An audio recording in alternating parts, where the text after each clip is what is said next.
What's up? I'm Noah Callahan-Bever, editor-in-chief of Complex, and you're watching the 1996 Project, our celebration of one of the most pivotal years in hip-hop history.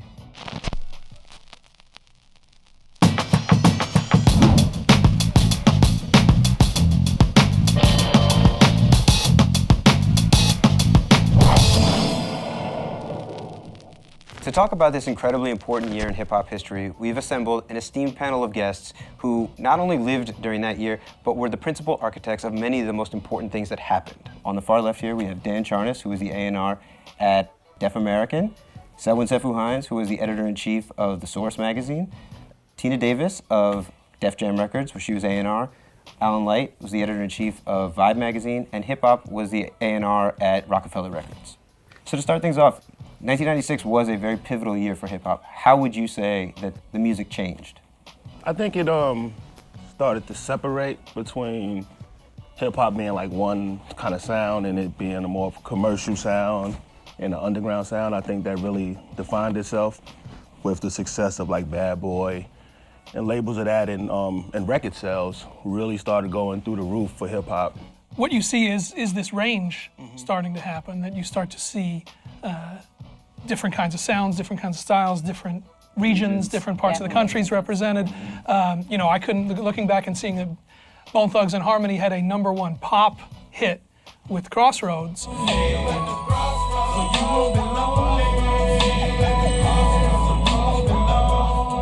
You know, that isn't something that would have happened before that time. You started to have New Orleans, you started to have Atlanta, and you still had kind of the last stand of the native tongues. You had De La Soul put out Stakes is High, Tribe Called Quest put out Beats, Rhymes, and Life. So there's, you know, I think you're really looking at a moment where things are evolving very fast in hip hop. There was a lot of different fusions happening at that time in hip hop. You know, I think DJ Kool started connecting with a little electronic, adding that in there. Then DJ Shadow really had an influence. Yeah, Shadow really had a major influence in '96.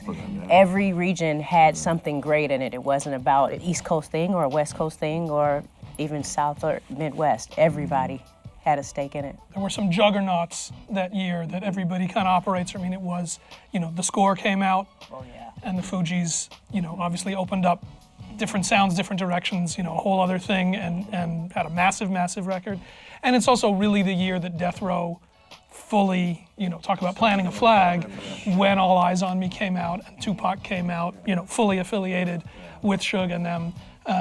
You know, that was a tidal wave across the whole, you know, the whole world of hip hop. So there were all these other things that were popping up, and then there were these couple of big, huge waves over the top. There were two great anti-commercial anthems that year. First, you just mentioned Stakes is High, and then the second was J. Rule's You Playing Yourself, which was in itself a kind of not just a lyrical rejection of the bad boy ethos, but a musical one. And so really, those two songs are indicative for me of that sort of last gasp of what was the native tongues. And I think after '96, anybody with a backpack does not have a shot, really, in this brave new world of hip hop.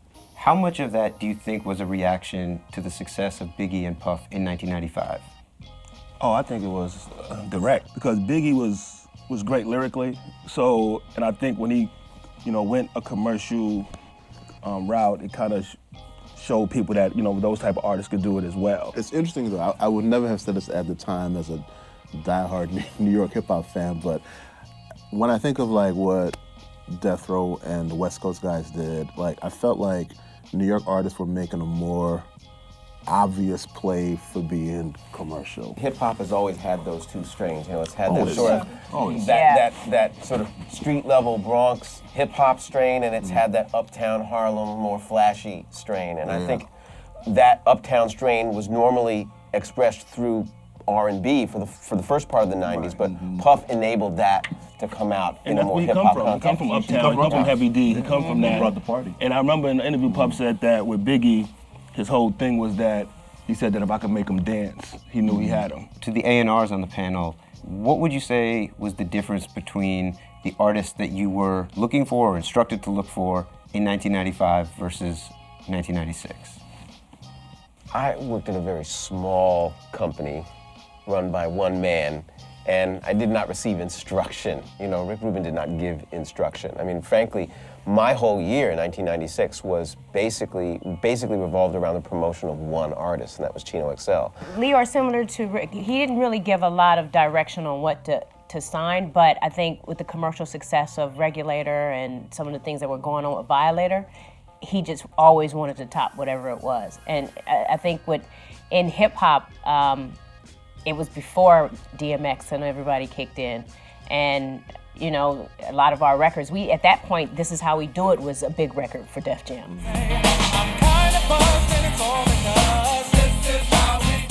You know what I mean? So they were getting more into R&B, so they really just wanted records that could actually chart and just be very commercial, but still have that prominence in the street and have respect.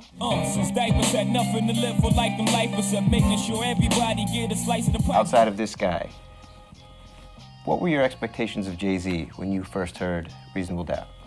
Oh, I knew it was gonna blow. Like, blow or like be the king of the earth? I remember thinking, you know, the only guy that's gonna rival him is Big. I heard the record first on Stretch and Bobbito. That's the first place I heard it.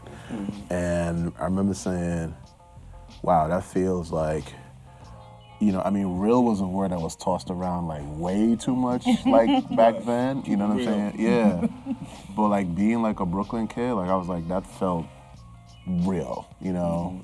But it's another one of those 5-6 year long overnight successes. Yeah. I mean, obviously he'd been going at it, you know, Wine Sophie. Right, you know so what I mean? Jay, Yeah, he wasn't brand new. you know, learned a lot and rhymed a lot and paid a lot of dues before he got to that point. So by the time that song comes out, he just exudes this confidence, you know, that was absolutely undeniable.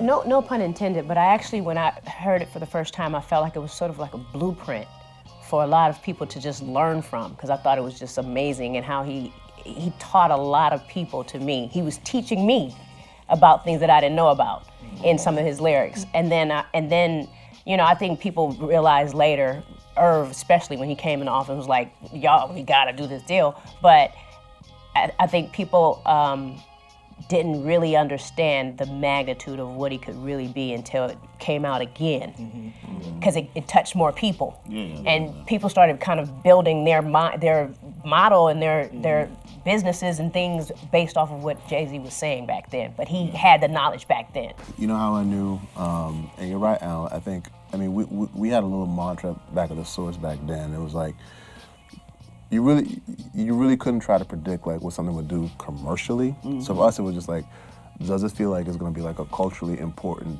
thing, right? Yeah. I realized that this record was getting love from two sets of people, from like street dudes, like real street dudes, and from dope MCs, right? And That's respect. that was enough to make me go, besides my own reaction, like, this guy is like, those two things don't always cross, you know? It was difficult because you just thought that it would do better initially, and it was hard for us to dominate our market being New York, with major labels in the same city, with Nas, with, you know what I mean? With all these different things, and then single-wise, you know, it was records that I felt was, you know, that worked in the club, but not really radio, you know what I mean? Because we had Ain't No. You gotta watch your friends, you got to watch me. They conniving. The first chance to crack for bang, they try me on the Ain't No was like the gift and the curse, you know what I mean? Because it was like, yo, you couldn't get on Soul Train. We couldn't do this. Couldn't be on the Jet magazine. You know what I mean? So many doors was closed because of that record. And then, you know, eventually opened up later on with, you know, like Hard Knock. But at that time, it was like the album, I think, it worked for him because it gave him the credibility as an artist without going too far commercially from the jump.